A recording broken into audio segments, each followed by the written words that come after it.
Hey guys, it's Jeremy from HockeyReviewHQ.com. In this video I'm going to show you how you can improve your game with a hockey stick handling pad, the roll-up shooting pad, or the dryland training tiles. They're nice smooth surfaces that you can use to improve your stick handling and your shooting off the ice. I'm just going to talk about that right now and show you a few drills that you can use. First, I'll just talk quickly about why it's important to have a nice smooth surface to practice on.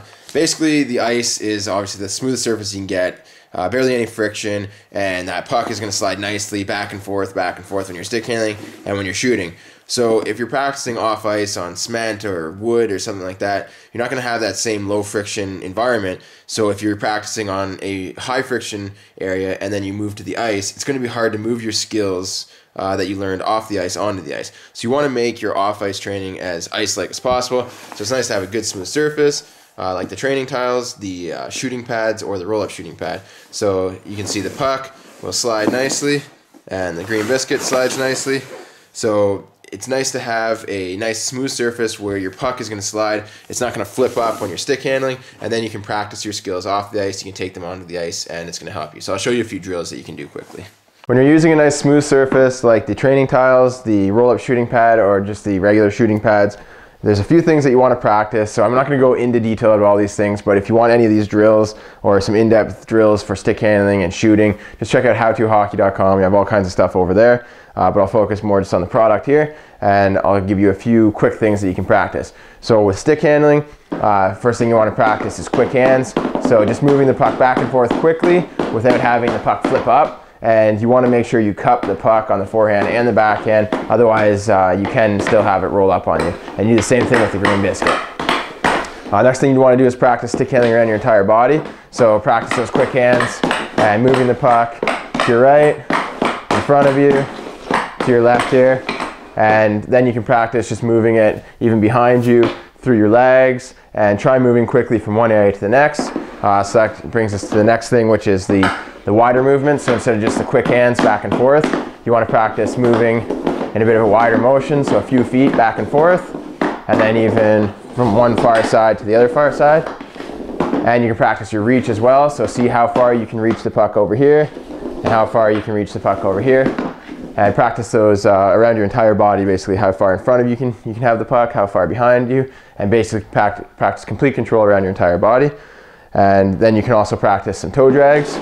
So using the toe to pull the puck back and then catch it. And I've got a full video on howtohockey.com on the whole toe drag. And you're going to practice that beside you and in front of you.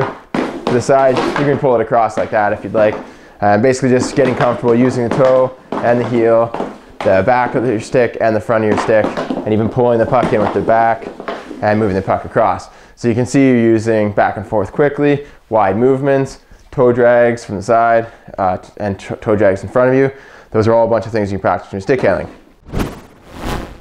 Now I'm going to go over a few ways that you can practice shooting, so different shooting techniques that you can practice. And it's really nice to have a nice smooth surface like the dryland training tiles or the shooting pad or the roll-up shooting pad to get that full wind up and not just have like a small tiny little surface to shoot off of. So with these tiles, it's nice. You can get the full wrist shot motion. You can do full slappers. If you have like 10 pucks, you can line them all up and just keep doing the rapid fire with the slap shots. So it's nice to have that nice smooth surface. It makes your shooting more like when you shoot on the ice. So I'll go over a few different ways. One way you can practice is with your chest facing the net. So say the net's right here. You can see I have my chest facing the net. The other way is to have your feet like this, because a lot of times you're cutting across center. You'll be skating this way. The net will be in that direction, and you can practice shooting that way. So remember to practice shooting with your chest facing the net and with your shoulder facing the net. Also, which foot you transfer the weight onto. You can practice both methods. So you can see my right foot is the foot closest to the blade of the stick. I can transfer my weight onto that foot and practice shooting with the snapshot there.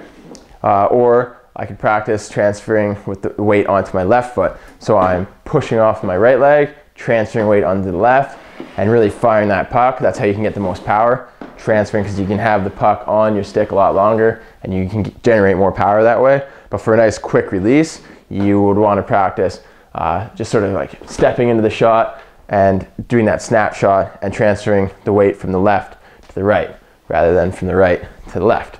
So there's a few different methods for practicing your shot. And also there's all kinds of other ways. There's probably like 100 different ways you can shoot the puck. You can do flip shots, just trying to go top shelf from in close, pulling the puck back and flipping it up. Backhanders, same thing, pulling the puck in, flipping it up on the backhand.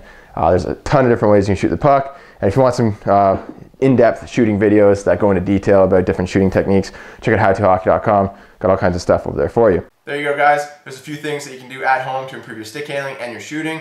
Just a few new techniques that you might not have tried or might not have thought of. And by just practicing those things that I mentioned in the video, going to make you a better stick handler and a better shooter. And like I said, it's really nice to have a nice smooth surface to do these drills on and to practice this stuff at home.